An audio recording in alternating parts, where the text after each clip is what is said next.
aerial nutrient application uniquely for farms by using advanced autonomous and robotic technology. So the technology operates on its own.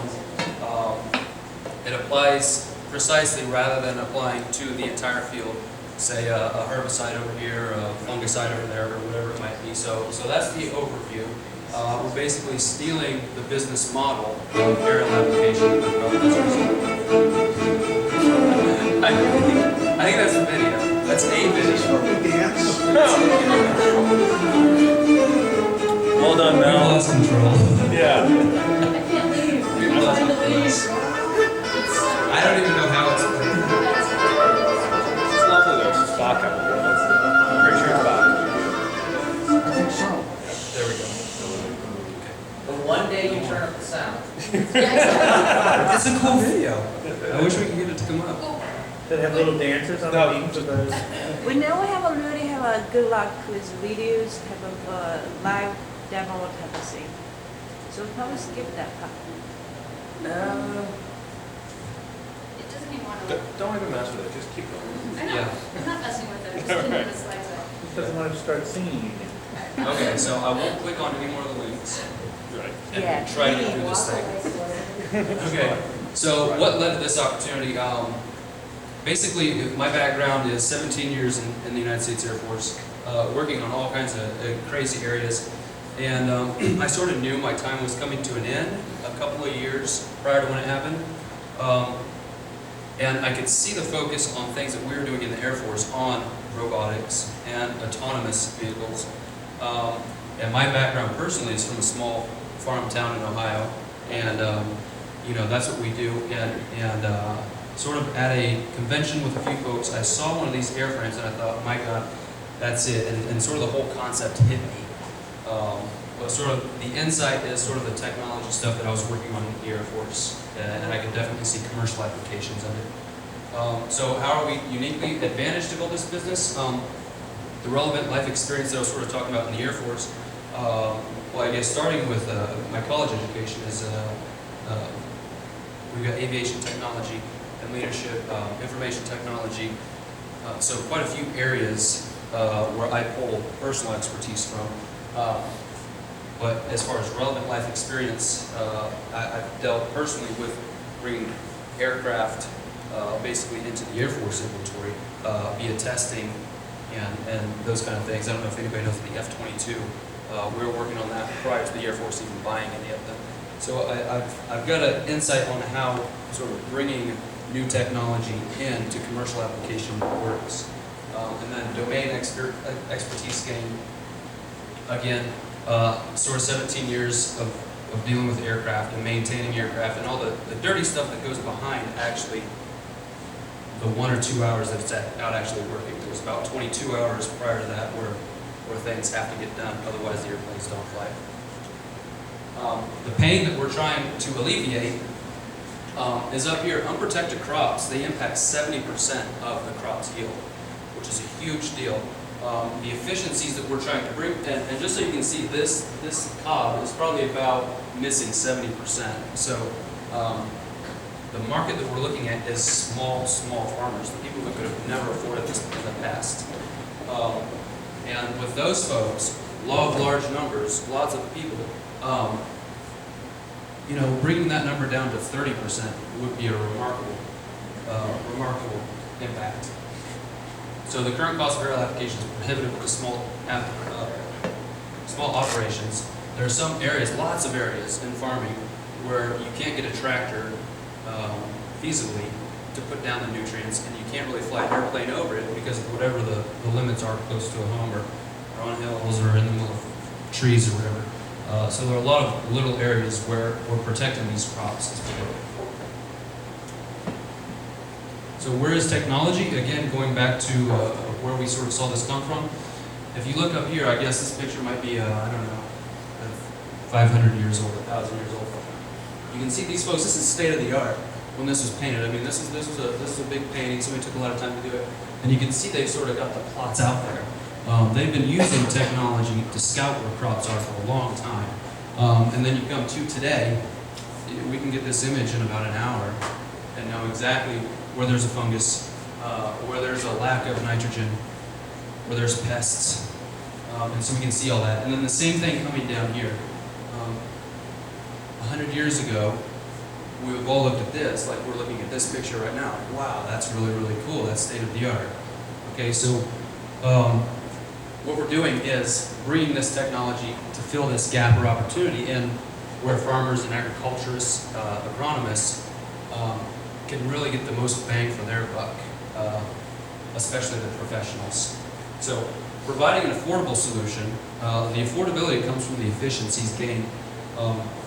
Just the UAS with the robotic applicator can bring, I guess, an efficiency in cost alone up close to 80% versus a manned aircraft laying down the nutrients. And then to mention the fuel costs that you save and all those kind of things, it makes this a very affordable solution, very, very affordable solution for a lot of people. Which what that's going to do is maximize crop protection budget they've got so they can spend money elsewhere, increasing their crops, and with the end result of maximizing crop yield. I'm not going to click on this. I'm going to move forward. So going forward, right, going to market, we're right about probably 3 months out from seriously going into the market and requesting customers and getting this thing on the fields. We can't have the first one ready for a few months. But what we're working on, segmenting, targeting our customer base, is what kind of marketing and sales cycles are we going to work on. In agriculture, it's a pretty set cycle. Not a whole lot of things to work out in there. Inbound, outbound sales, and inside and outside sales. What I put up here is a sort of a hybrid approach, because it's a really unique thing that we're doing. There aren't a lot of cases that we can research to say you should do this because it's worked really well. There's really nothing around that's super proven in this market right now. And just sort of these folks up here, they just had the world record for yield production, I think, in New Zealand, bringing technologies like this into their farm. And we can see that in a lot of places, awfully a lot of places, but the system will work.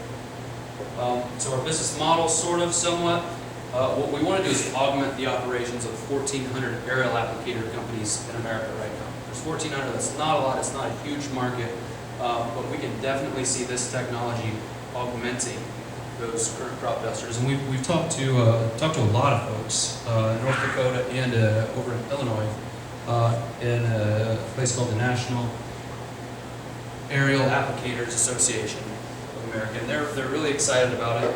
They're kind of nervous, obviously, as they should be. There are a lot of regulations we have to get through. But we want to augment their operations. We think we can provide a good service for them to get this stuff out here, to get it tested in the United States. And then on our own, provide the services as Nardo Agribotics. Provide the services on our own to small-time farmers. But like that video, the first video is supposed to show this thing, sort of computer animated flying over a field, so that people could get a view of what I'm actually talking about, because it's hard to really say what it is. And then this is just our next generation. We've already got sort of ready. I'm actually trying to talk them into not releasing that first like they want to do. They want to release this model first, but this one up here is totally cool, and it'll work for at least 2 or 3 years. So, next steps, we have agreed to receive delivery of 2 of these aircraft in September 2017. Is that this year? We're scheduling a beta project. I do a lot of my work in the Ukraine. The people that are doing all this with me are in the Ukraine, in Kiev.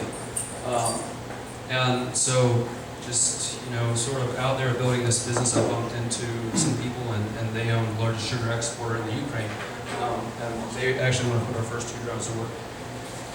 The great thing about that is there's no EPA and there's no FAA in the Ukraine, and they let you do anything you want. So it's a great place to really test things out and see how they work, versus spending a bunch of money fighting the government for the next couple years. And then spring 2018, we've also agreed that so long as these first 2 aircraft go well, we'll accept 10 more in the spring to really get them going into the American fields. The belt between North Dakota, Kansas City, and then east over to about Columbus, Ohio is the area we're looking at, the Ag Belt. This is our little saying. You'll be in every field, in every land, over the sea, always able to oversee everywhere in the world. We believe this system is going to work, and we think we're going to be there doing it for the next few years.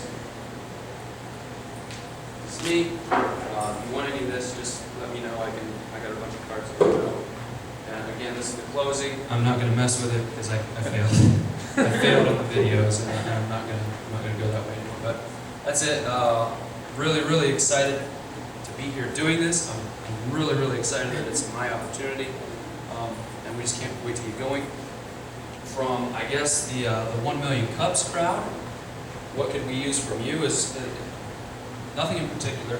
This is a brand new thing. It's really cool that I'm excited about. Word of mouth is great. We're looking for really talented people to join our team. We need certified pilots. We need advertising and sales. You're going to have to work for free. Not you personally, but anybody you recommend, because we can't pay for a little while.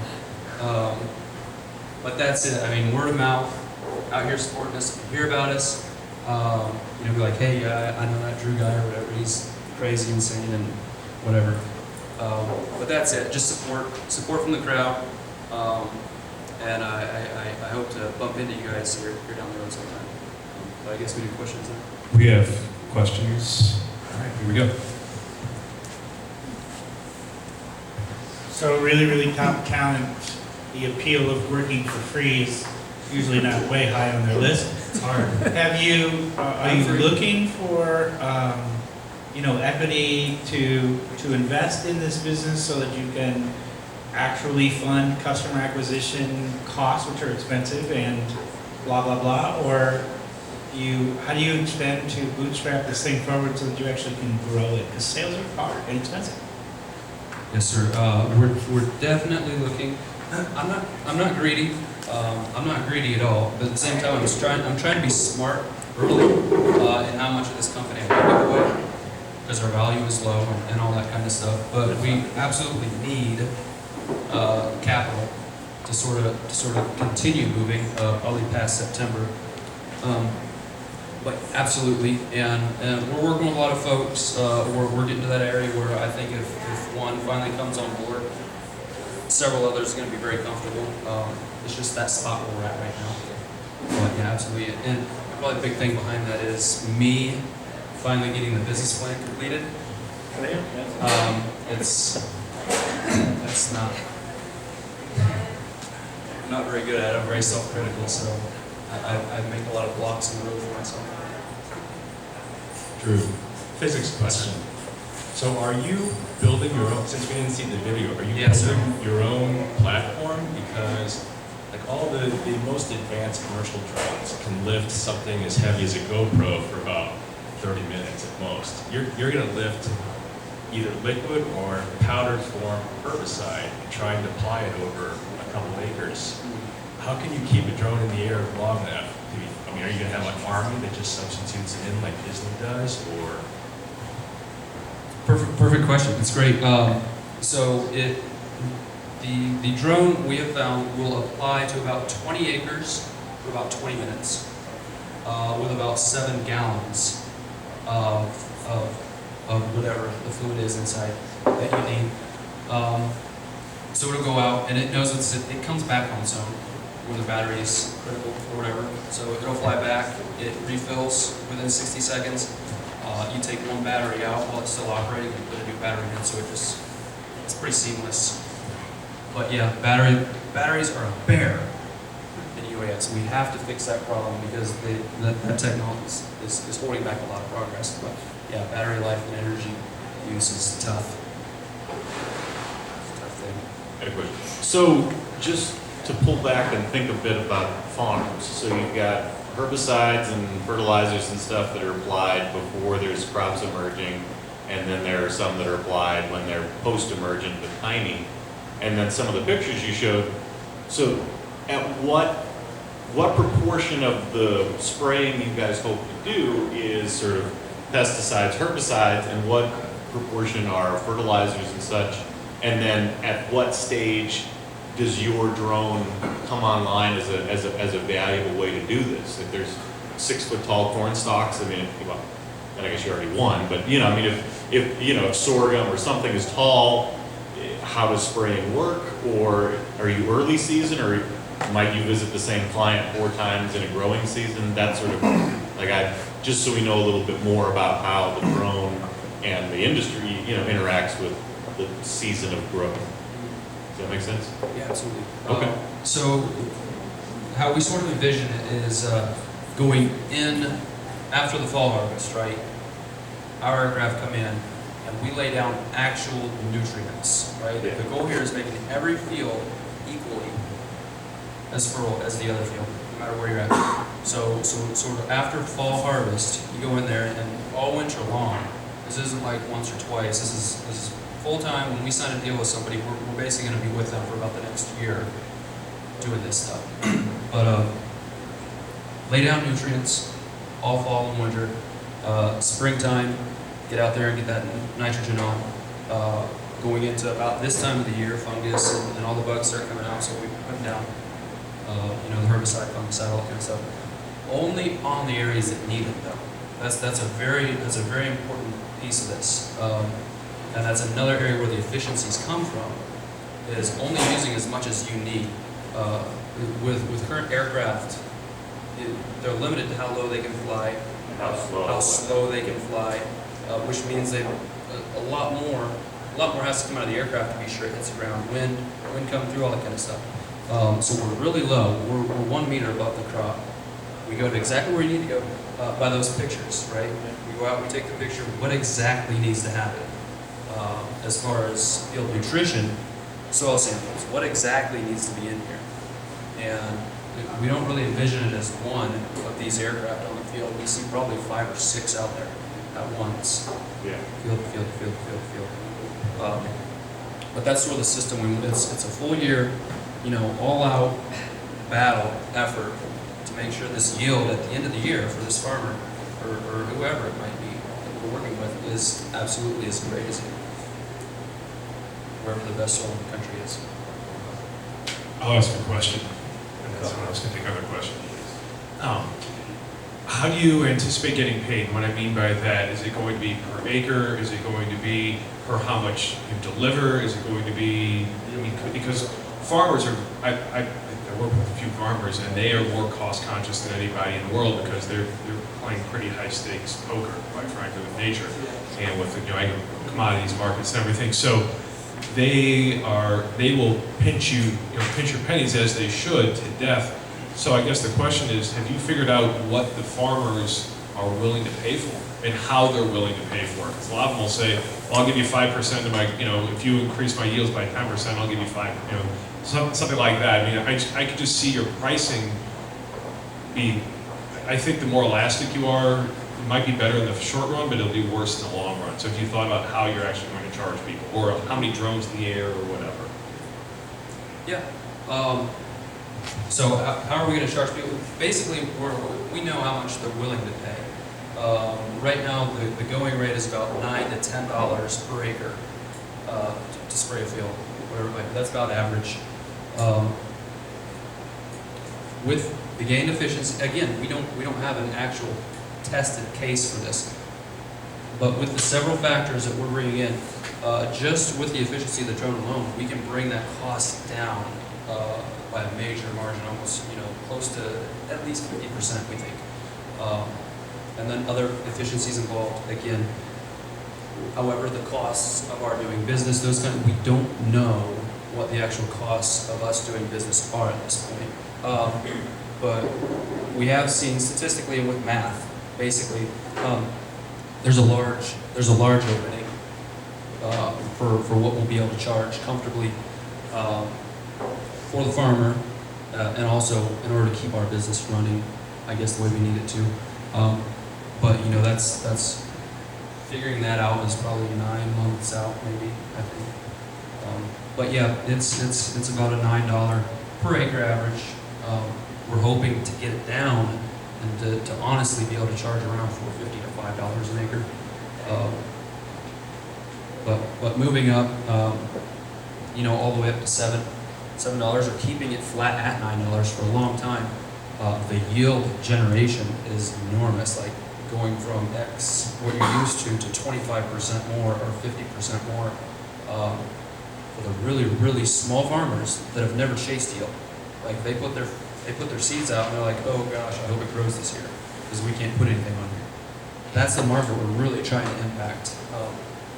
Save them a bunch of money and also allow them to make, a bunch more, to get their crops up to just the average yield, not even chasing above average yields, just to get their crops up to average.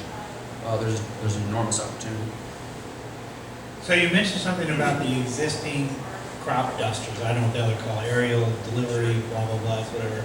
Are you first of all, do they currently serve these small farmers? And second, is that your contemplate? You're going to sell the service or the drones to that group who will then take it to their customers, and instead of flying airplanes over, they will transition their business to flying the drones?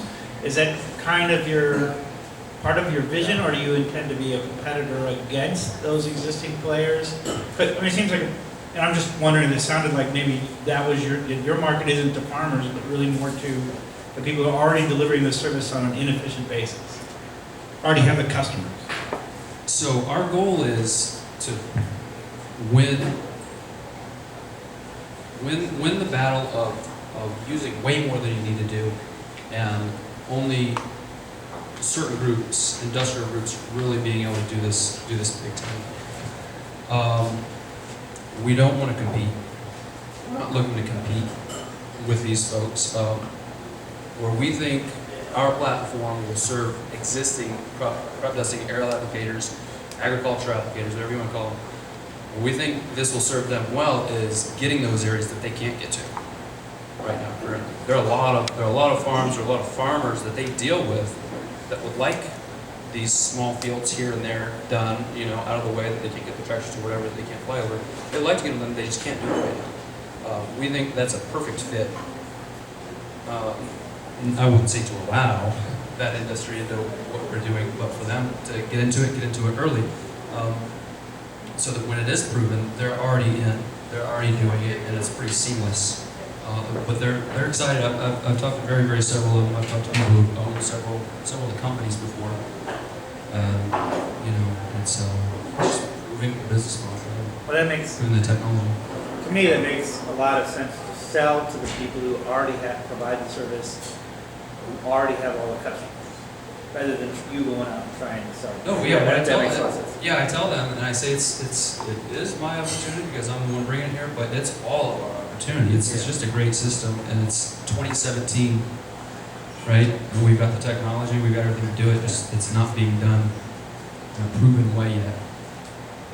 So yeah, it's everybody's opportunity. I'm not trying to take anybody's opportunity from anybody. Hi, yeah, I had a question.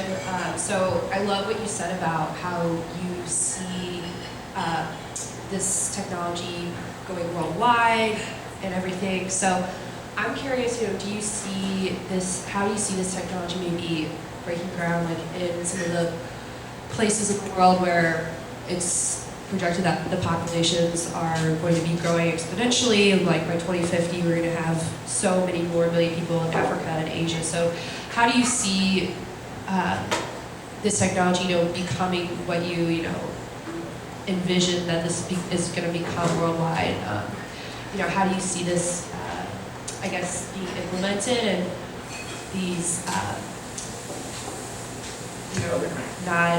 they may not be able to afford such great technology, but how do you maybe foresee that to happen, creating that worldwide effect? There's this thing in Africa right now. I don't know if you guys know what the army worm is.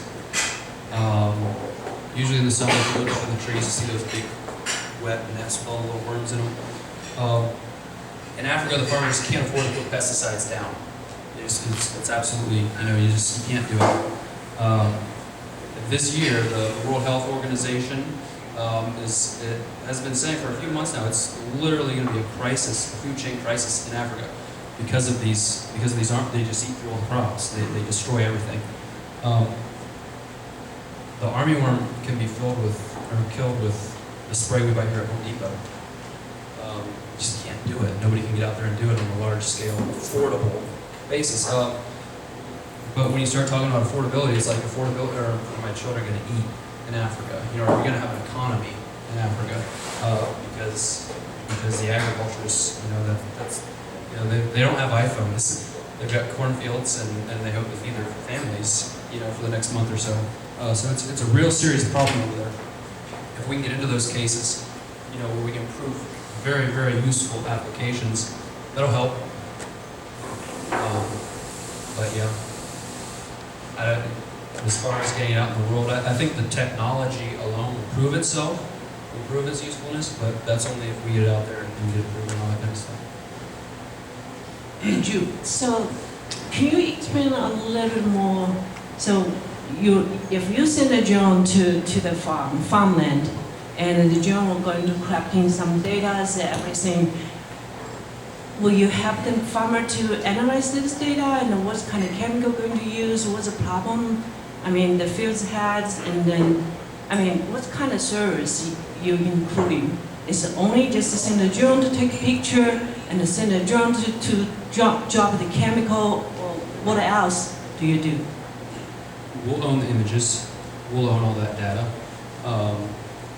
We'll be as, I guess, as straightforward with the farmers as we can if they're curious about, you know, who took this picture. You know, what does this all mean? It will provide the education and the safety information they need to know as far as what we're doing. But the service is basically as a scout drone goes up and takes the picture and analyzes the field. And if the farmer's curious about that, they'll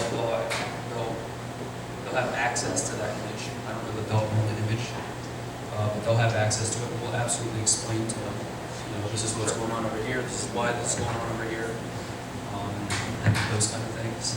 Did I answer your question right? Yeah. Yeah, that's it. This is the last question. So like the gentleman here was saying, if you're going after farmers who are pinching every penny, have you thought about going for like the high? Like going for someone who has cash, who's willing to maybe try the technology because it could save them a lot of money. Like go for vineyards, someone who is flush and would say, hey, this guy has a great idea, let's try this, because they have the money to experiment. Unless you get this perfectly efficient, no farmer's going to take a chance on you because they don't know if it's going to work out on top of everything else they can deal with. Absolutely. Just an idea. Absolutely. We need, not unfortunately, but we need the support of agriculture, right? Larger agriculture. We need those 100,000 acre operations where we can go out there and really mess around and really do some good things for them. And that's like I said earlier with the company in the Ukraine, right? They're huge, they're enormous. They export more sugar than anybody in the country. So we need those people, but our mission is to really get these small fields, small operations, because that's where we see the largest impact on generating yield, which is our mission. You got a follow-up? So there's a company called Elsa. Do you know them? They use Airzar? Yeah. So I think they use similar technology to use a drone to take a picture for like construction site, mine or minefield, different place, and then they provide data, big data analysis information to the manufacturer or to the corporation. So maybe worth your time to talking with them. I had lunch with Ollie about it last week. And I don't know how many kids are in here. His saying was "fuck no" on agriculture. He's not interested in agriculture. Right. So we're good friends, but he's not interested in that. They really do know the technology of aerial imaging, though. I'll give them that. He's a great resource to have. Not their alley, though. All right. Well, thank you very much.